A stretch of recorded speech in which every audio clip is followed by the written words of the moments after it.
दिग्रस रुई तलाव अंतर्गत आज 12वीचा शेवटचा पेपर बळीराम राठोड आश्रमशाळा कनिष्ठ महाविद्यालय रुई तलाव केंद्र क्रमांक 0739 या ठिकाणी पारदर्शकता बाळगून इयत्ता 12वी सायन्स विषयाचा पेपर घेण्यात आला।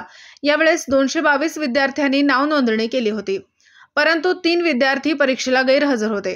पंचायत समिती अंतर्गत बैठे पथकाचे आयोजन करण्यात आले होते आणि 12वीचा आजचा शेवटचा पेपर असून 100% कॉपीमुक्त अभियान राबवण्यात आले आणि विद्यार्थ्यांना शुभेच्छा देण्यात आल्या। प्राध्यापक किरण कदम, मी रुई तलाव इथं या आश्रमशाळेमध्ये आज पर्यवेक्षक म्हणून आहे। माझ्या क्लासमध्ये टोटल 24 स्टुडंट्स आहेत आणि मला सांगताना आनंद होतो की कॉपीमुक्त वातावरणात आजची ही परीक्षा संपन्न होत आहे।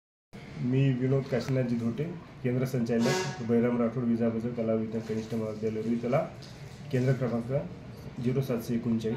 आज 12वीचा शेवटचा पेपर विज्ञान विभागाचा जीवशास्त्र या विषयाचा पेपर असून जवळजवळ आमच्या इथे आज 222 विद्यार्थ्यांनी परीक्षेला नावनोंदणी केली होती, पण त्यापैकी 3 ॲब्सेंट आहेत आणि 219 विद्यार्थ्यांनी ती परीक्षा दिलेली आहे। कॉपीमुक्त अभियानाचा पुरेपूर इथे उपयोग करून कुठल्याही प्रकारचा आतापर्यंत अपव्यय किंवा काही झालेलं नाही, कॉपी प्रकरण झालेलं नाही।